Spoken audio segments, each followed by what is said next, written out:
గాంధీ జన్మదిన వేడుకలు ఘనంగా నిర్వహించారు. మార్కెట్ యార్డులోని కేక్ కట్ చేసి రక్తదాన శిబిరం, అన్నదాన కార్యక్రమాలు నిర్వహించారు. ఈ కార్యక్రమంలోని గజ్వేల్ మాజీ ఎమ్మెల్యే నర్సారెడ్డి, డీసీసీ అధ్యక్షురాలు అక్షరెడ్డి పాల్గొన్నారు. రాహుల్ గాంధీ భవిష్యత్తులో దేశ ప్రధానిగా అవుతారని వారు ఆశాభావం వ్యక్తం చేశారు. భారీ సంఖ్యలోని కాంగ్రెస్ నాయకులు, కార్యకర్తలు పాల్గొన్నారు.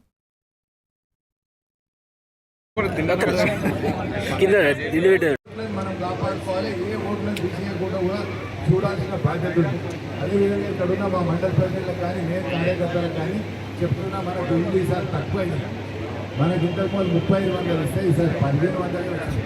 ఈరోజు మా నేత, జననేత రాహుల్ గాంధీ గారి బర్త్డే సందర్భంగా సేవ, సంభాషణ, సంకల్పం అనే ఒక ఈరోజు గజ్వేల్ కాన్స్టిట్యున్సీ మొత్తం రాహుల్ గాంధీ గారి బర్త్డే సెలబ్రేట్ చేయడం జరుగుతుంది.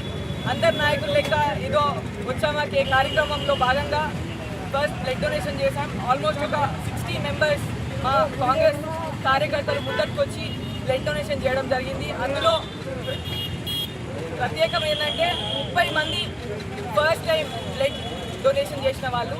అదేవిధంగా చేసిన తర్వాత మేము ఇక్కడ బస్టాండ్ ముందు ఏదైతే మోడీ ప్రభుత్వం అరాచకాలు, ఇబ్బందులు, మళ్ళా ఏదైతే నెగిటివ్ వైబ్స్, ఒక బాధలు ఇచ్చుడు, ఇట్లాంటి నెగిటివ్ వైబ్స్ తోటి ఏదైతే మొత్తం దేశాన్ని పంచుతుందో అది కాకుండా మా రాహుల్ గాంధీ లెక్క ఒక మనకి శత్రువుకైనా మేము ప్రేమ పంచాలి అనే ఆలోచనతోటి